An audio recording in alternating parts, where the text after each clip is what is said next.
High views. మామూలుగా నాకు తెలిసిన వాళ్ళు కానీ మా ఇంట్లో కానీ పూజలు ఏమైనా చేస్తూ ఉపవాసాలు ఉంటూ ఉన్నప్పుడు అండ్ దేవుడికి పెట్టాకరా మీకని చెప్పేసి అంటున్నప్పుడు నేను కోపడతాను. ముందు మనం బాగుంటే కదా దేవుడికి నువ్వేంటిలా అని చెప్పేసి. అలా ఈరోజు ఇంటర్నేషనల్ వార్తలు, నేషనల్ వార్తలు, ఇక్కడ పొలిటికల్గా చాలా వార్తలు ఉంటే ఈ వీడియో ఎందుకు ఇస్తున్నానంటే నేను బాబోయ్ మగ జాతిని కాపాడుకోవాలి, మగోళ్ళని కాపాడుకోవాలి. ఆడవారికి సంబంధించిన ఆల్రెడీ గతంలో చెప్పున్నాను, మగవాళ్ళ విషయంలో జాగ్రత్త అమ్మా, మీరు సెన్సిటివ్గా ఉండొద్దమ్మా, ఎదురునట్టు తేడా లాగిపెట్టి కొట్టనామని కూడా చెప్పాను. కానీ ఇప్పుడు మగవాళ్ళని ఎలా కాపాడుకోవాల్సి వస్తుందంటే, రే ఆడది వన్స్ నేను కాదని దూరం జరిగి మరలా నీ దగ్గరికి వస్తుందంటే ఆలోచించు. తర్వాత ఆల్రెడీ తను చేస్తున్న పనులలో నీకు ఏదైనా అనుగుణంగా తేడా కనుక ఉంటే కాసేపు అని ఆపి, ఎమ్మా నాతో ఉంటే ఇష్టమా కాదా, నీకు ఇంకేదైనా కోరికలు ఉన్నాయి ఏంటని అడగండి. లైక్ ఎలాగంటే బతిని అడుకోవాల్సిన పరిస్థితి వచ్చింది, పెళ్ళి అంటే భయపడాల్సిన పరిస్థితి వచ్చింది. పెళ్ళి తర్వాత ఆమె ఏ మాత్రం తేడా ఉన్నా ఎప్పుడు ప్రాణం పోయిద్దో తెలియదురా బాబు అనేసి భయపడుతూ బతకాల్సి వస్తూ ఉంది. మేఘాలయ హనీమూన్ మర్డర్ ఆ కేసు మొత్తంలో కూడా మనం చూసింది ఏంటండి, ఆమె ఇతను అడ్డు తొలగించుకోవాలి, ఇతను చనిపోయిన తర్వాత ఆస్తిలో వచ్చే వాటిని తీసుకోవాలి, విధవగా పుట్టింట్లో ఉండి అక్కడ వాళ్ళ దగ్గర పనిచేస్తున్నటువంటి రాజ్ కుష్వాహా గారిని పెళ్లి చేసుకోవాలి. ఇది టార్గెట్. దీనికి గాను ముందుగానే వాళ్ళ అమ్మకి చెప్పేట్టింది, నేను వాడిని పెళ్లి చేసుకుంటే ఆ తర్వాత ఏం జరుగుతుందంటే మీ ఊహకి అన్నదని చెప్పింది. ఆయన వాళ్ళ అమ్మ పెళ్లి చేసేసింది. ఇక ఆ తర్వాత ఫస్ట్ నైట్ జరగల. ఫస్ట్ నైట్ ఎక్కడ ఏంటంటే గౌహతిలో అమ్మవారి ఆలయానికి వెళ్దాం, పూజలు చేద్దాం ఆ తర్వాత అని చెప్పింది. కొత్తగా పెళ్ళైన వాళ్ళు కామాఖ్యదేవి ఆలయానికి వెళ్ళరు, అతను పట్టించుకోవాలా. సరే ఇంకా ఆ తర్వాత ఏంటంటే మనం మొత్తం తెలిసిందే, మళ్ళీ స్టోరీ మొత్తం నేను చెప్పను. ఇప్పుడు ఇది అసలు ఎంత దారుణం అంటే, రాజా రఘువంశీ కన్నా ఇతను ఇంకా అమాయకుడండి తేజేశ్వర్. అండ్ తేజేశ్వర్ యొక్క అన్న తేజ్వర్ధన్ ఎవరు ఉన్నారు, అతను కానీ వీళ్ళ ఫ్యామిలీ. మరలా చెప్తున్నా, రాజా రఘువంశీ వాళ్ళ ఫ్యామిలీ ఎంత అమాయకులు మనం అనుకుంటున్నామో అంతగా మించిన అమాయకులు వీళ్ళు. గద్వాలలో ఉంటారు తేజేశ్వర్. అతను వచ్చేసి 32 సంవత్సరాలు ప్రైవేట్ సర్వేర్గా పనిచేస్తున్నాడు. ఈ కర్నూలు జిల్లా కల్లూరు చెందినటువంటి ఐశ్వర్య, వాళ్ళ అమ్మ పేరు సుజాత. ఈ సుజాత వచ్చేసి అక్కడ కెనరా బ్యాంకులో ఒక రకంగా స్వీపర్ అనుకోవచ్చు, లేదంటే అటెండర్ అనుకోవచ్చు, వాట్ బ్యాంక్లో తను పనిచేస్తూ ఉంది. ఓకేనా. ఇక బ్యాంక్ మేనేజర్ తిరుమలరావు వాడు ఆమె మీద కన్నేసాడు, నడవలసి ఉంది. ఈ మూమెంట్లో ఆమె కూతురు ఐశ్వర్య మీద కన్నుబడింది. అక్కడ కూడా నడుస్తూనే ఉంది. చెప్పలేకపోతున్నా, సిగ్గేస్తుంది, చిరాకు వస్తుంది నాకు. మరలా చెప్తాను, ఇటువంటి టాపిక్స్ ఇస్తున్నప్పుడు ఆడల గురించి నాకు చేదర కంపరం పుడతా ఉన్నప్పుడు నేను మా అమ్మని తలుచుకుంటా, మా అక్కని తలుచుకుంటా, నా మేనగోడని తలుచుకుంటా, అమ్మవారిని ఫోటో ఉండేది అక్కడ అమ్మవారిని తలుచుకుంటా. అంటే మనం కోటిలో ఒకరి గురించి మాట్లాడుకుంటున్నాం, దెన్ 99,99,999 మంచోళ్ళేగా. దెన్ వీళ్ళ గురించి ఆలోచిస్తూ మన అనుకున్న మనుషులు ఎందుకు అనుమానంగా చూడాలి, వీళ్ళ గురించి చెత్తమంట అనుకుంటూ మన ఇంట్లో దేవతలు మన ఎందుకు తప్పుగా మాట్లాడుకోవాలి కదా. సో మీరు ఆడవాళ్ళైనా మగవాళ్ళైనా అందరికీ ఆపాదించవద్దు. ఓకే, అది మెయిన్ ఇంపార్టెంట్ పాయింట్కి వద్దాం. సో తల్లితో కూతురుతో ఎంజాయ్ చేస్తున్నాడు. మరి ఆ తల్లి కూతురు ఏంటో కానీ బాబోయ్. ఈ మూమెంట్లో ఈ తేజేశ్వర్తో పెళ్లి నిశ్చయమైంది. మొన్న ఫిబ్రవరి 16న పెళ్ళి అంట. ఇది ఫిబ్రవరి 13 కనపడకుండా పోయింది. ఏంటి అంటే ఆ తర్వాత 5 రోజులకి వచ్చింది. అంటే ఫిబ్రవరి 16 పెళ్ళి, ఫిబ్రవరి 13 కనపడకుండా పోయింది. ఫిబ్రవరి 18 వచ్చింది. వచ్చి ఈ పెళ్ళి ఇష్టం లేక నేను వెళ్ళిపోలేదు, నేను ఎవరిని ప్రేమించలేదు, అది వెళ్ళి ఆ బ్యాంక్ మేనేజర్ గారితో కులుకుతా ఉంది.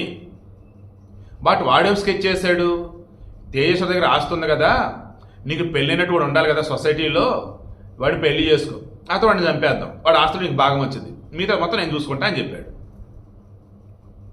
ఇక అప్పుడు మరలా వచ్చి వన్స్ పెళ్లి డేట్కి రాలా, వెళ్ళిపోయింది. పెళ్లి డేట్ అయిపోయిన 2 రోజులకి వచ్చింది. వచ్చి ఫోన్ చేసి, తేజేశ్వర్ నువ్వంటే నాకు చాలా ఇష్టం, నువ్వంటే నాకు ప్రాణం, మా అమ్మ పేదరాలు, పేదరస్పెద్దం కాదు బాబు, పూర్ పీపుల్, ఓకే. సో పేద మనిషి, కట్నం ఇచ్చుకోలేదయ్యా, ఇదని నెమ్మదిగా ట్రాప్లోకి దించింది. అప్పటికి ఈ తేజేశ్వర్ వాళ్ళ యొక్క అన్న తేజవర్ధన్ రిమైండ్ వాళ్ళు చెప్తున్నారంట, కరెక్ట్గా ఆలోచించరా ఇద్దని. ఈ పిచ్చోడేమో పడిపోయాడు, బొట్లో పడిపోయాడు. మొన్న మే 18న పెళ్లి జరిగింది. మే 18న పెళ్లి. జూన్ 17న తేజేశ్వర్ కనిపించుకొని పోయాడు. ఏమేంటంటే తెలియట్లా. దాన్ని ఇంకా ఈ తేజేశ్వర్ యొక్క అన్న వెళ్ళేసి పోలీసులకు కంప్లైంట్ చేశాడు, మిస్సింగ్ కంప్లైంట్. చివరిగా ఎక్కడ ఏంటి అన్నప్పుడు అతని యొక్క సెల్ సిగ్నల్ వచ్చేసి పాణ్యమేరలో ఉంది. ఇక పాణ్యమేరలో ఉంది అన్నప్పుడు అసలు ఎలా వెళ్ళాడు ఏంటరా అన్నప్పుడు పాణ్యం వెళ్తున్నా అని చెప్పినాడు. ఎందుకు ఏంటంటే అక్కడ ఒక 10 ఎకరాల భూమి కొనేది ఉంది, నువ్వు సర్వే చేసి పెట్టు బాబు అని చెప్పేసి కొంతమంది వచ్చారు, కార్లు ఎక్కించుకొని వెళ్ళారు. వాళ్ళు ఎవరు ఏంటి అని చెప్పేసి చెక్ చేస్తున్న మూమెంట్లో ఒక 3 దొరికారు. అండ్ పాపం ఇతర డెడ్ బాడీ దొరికింది. ఘోరాతి ఘోరంగా నరికి మరీ చంపేశారు. అసలు ఎందుకు ఇంత దారుణంగా తయారవుతున్నారు అసలు ఆడవాళ్ళు? మీకు నచ్చినోడితో లేచిపోంటే లేచిపోండి, నచ్చినోడితో పడుకోండి పడుకోండి. మధ్యలో మొగుళ్ళు ఎందుకు చంపుతారు? మధ్యలో పెళ్ళిళ్ళు ఎందుకు చేసుకుంటారు? అనకూడదుగా దిక్కుమల్ల చెత్త తీర్పులు ఒకటే సుప్రీంకోర్టు తీర్పులు, ఆ దిక్కుమల్ల వెస్టర్న్ కంట్రీస్ వచ్చే దిక్కుమల్ల తీర్పులు పట్టుకొచ్చి మన దగ్గర అప్లై చేస్తున్నారు. ఆడ మగ సమానమే, నో డౌట్. బట్ పెళ్ళి అయ్యాక కూడా నీకు ఇష్టం ఉంటే వేరేతో పడుకోవాలనుకుంటే విడాకులు ఇచ్చి పెళ్ళి పడుకోరా బాబు, ఎవడొద్దన్నాడు? అలాగే ఆడవాళ్ళు అయినా కానీ అవేం తీర్పులు అసలు? పెళ్ళైన తర్వాత కూడా నచ్చిన వాడితో పడుకోవచ్చు, పెళ్ళైన తర్వాత నచ్చిన దాంతో వీడు ఊరేగవచ్చు. నరేష్ ఆమె పేరేంది పవిత్ర లోకేష్, వాళ్ళు చేస్తుంది ఏంటిది ఇప్పుడు? ఓకే, ఈ వయసు ఒకరికొకరు తోడే కాదనను, కానీ వాళ్ళు ఏం ఫాలో అవుతున్నారు? Living relation. సుప్రీంకోర్టు దాన్ని తప్పని చెప్పలేదే. ఈవెన్ వ్యభిచారం విషయంలో కూడా ఏమన్నారు? వ్యభిచారం తప్పు, మన దేశంలో లీగల్ కాదు, ఇల్లీగల్. బట్ అక్కడ కూడా ఒక ఆడామె ఒక మగోడితో దొరికింది. ఆడామె మగోడు వచ్చేసి వాళ్ళు ఎవరు ఏంటో ఎవరికి తెలియదు. బట్ వాళ్ళిద్దరు ఏమని చెప్తున్నారు?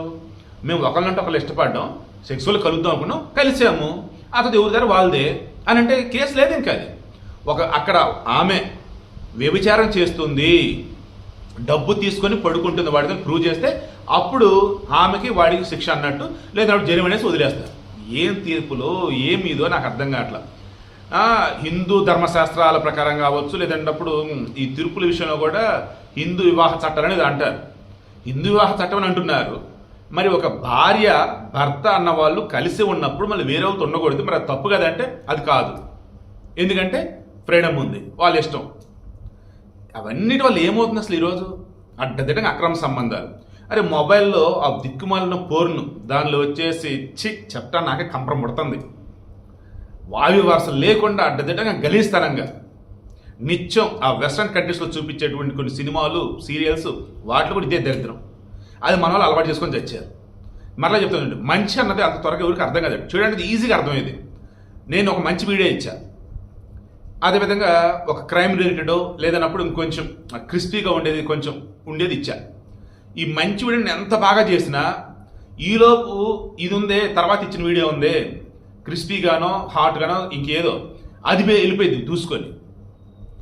సో నేను ఇప్పుడు చెప్తున్నా అదండి, సొసైటీ ఎంత దారుణంగా ఉంది అంటే ఈ రోజులలో మంచి అన్న దానిని కాపాడుకోవాల్సి వస్తుంది. చెడు అంటే నీకు ఏడాది కనిపిస్తూనే ఉండిద్ది. సో ఇక్కడ ఏమైంది? విచారణ చేస్తున్న మూమెంట్లోనే ఏకంగా ఈ నా స్థాయి తగ్గించుకోలేకపోతున్నారు వాళ్ళు, ఏది పెడితే అదని. ఇందాక వీడియోలో కూడా జగన్మోహన్ రెడ్డి సంబంధించిన వీడియోలో కూడా కోప్పడ్డాను. ఎందుకు వచ్చిన కోపం అంటే ఎంత దారుణంగా కామెంట్లు పెట్టారంటే, సింగయ్య అని ఒక మనిషి చనిపోయాడు బాబు జగన్మోహన్ రెడ్డి కారు కింద పడి అంటే, గోదావరి పుష్ప టాపిక్ తీసుకొచ్చి తిరుపతిలో తొక్కిసల టాపిక్ తెచ్చి చంద్రబాబు నాయుడు ఆలోచిస్తూ నువ్వేం పీకుతున్నావు, నువ్వేం ఎంత ఘోరంగా అంటే నా లోపల ఆ ఉన్నటువంటి ఆ సహనం మొత్తం పక్కకు వెళ్ళిపోతుంది అసలు. అందుకే ఫ్లోలో వచ్చేసింది ఆ కోపం ఇందాక. సారీ ఎవరన్నా బాధపడి ఉంటే ఆ వర్డ్ వెనక్కి తీసుకున్నాను. ఓకే, వీడియోని వెనక్కి తీసుకున్నాను, వీడియోని అలాగే ఉంచాను. సో విషయం ఏంటి ఇప్పుడు నేను చెప్పేది, మరలా చెప్తాను చూడండి.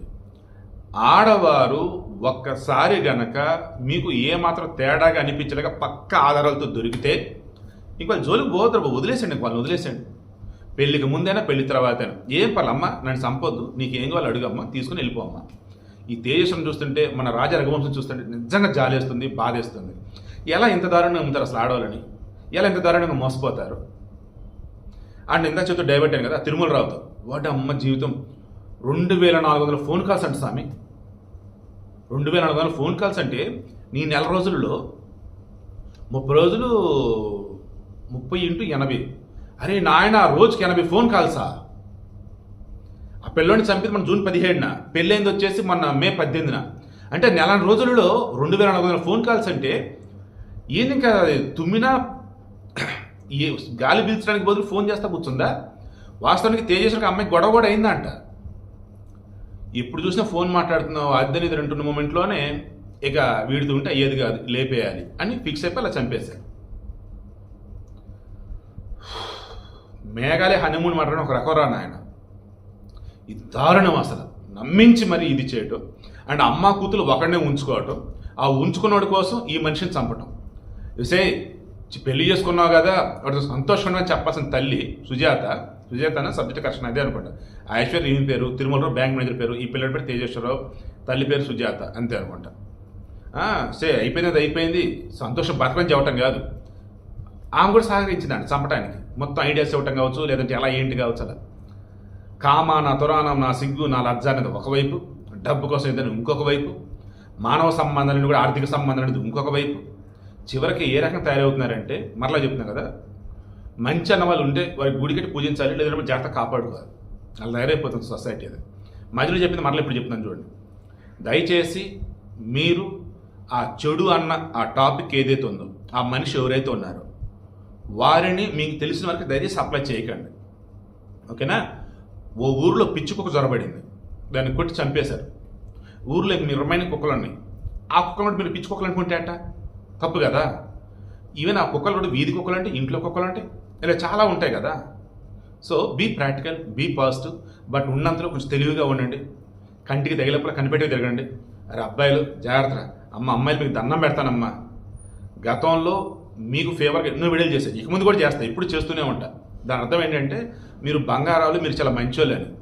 మీలాంటి మంచోళ్ళలో ఏదైనా తెలియకుండానే చెడు కనుక ప్రవేశిస్తూ ఉన్నట్టయితే ఒకటి చంపకుండా కొంచెం దూరంగా జరిగిపోండి, ఏం పర్లేదు. కోర్టులు మీకు చాలా సానుకూలంగా మీకు ఉంటాయి. మీకు నచ్చిన పని చేస్తుంటే కోర్టులు కూడా, అమ్మ నచ్చిన పని చేసావమ్మా, ఏమ్మా నచ్చింది వాడికి పడుకోవటం, వెళ్ళి పడుకోమ్మా చెప్తాయమ్మా. మరి మొగుడిని చంపడం ఎందుకమ్మా, లవరం చంపడం ఎందుకమ్మా? మొన్న ఏకంగా తండ్రిని చంపారు ఇద్దరు చెత్తముడలు. అన్ని చెప్పాను కదా, న్యూస్ ఇవ్వలేకపోతున్నాను నేను. అమ్మో ఏమిద్దాం అని భయం వేస్తుంది నాకు. ఎక్కడైతే జరిగింది తీసుకుని నేను ఎక్కడ ఇస్తున్నాను, మీతో డిస్టర్బ్ అవుతారు, నేను డిస్టర్బ్ అవుతా. మొన్న ఇద్దరు కూతుళ్ళు వేరే ఇద్దరితో ఇల్లీగల్ ఎఫ్ఐఆర్లో ఉన్నారు, పెళ్ళిళ్ళు అవ్వలేదు. ఈలో వాళ్ళ నాన్న కోపపడ్డాడు, ఆ ఇద్దరు కూతుళ్ళు వాళ్ళ నాన్న చంపేశారు. సో వీడియో క్లోజ్ చేస్తున్నా, జాగ్రత్తగా ఉందాం. మన ధర్మ సూక్ష్మాలు ఏవైతున్నాయో తెలుసుకుందాం. పురాణ ఇతిహాసాలు ఏవైతున్నాయో వాటిలో ఉంటే మంచి మంచి కథలు తెలుసుకుందాం. దిక్కుమాలినటువంటి ఇతర మతస్థులో, అసలు ఇతర మతస్థుల టాపిక్ మనకు వద్దనుకుందాం, ఓకే? వదిలేద్ది.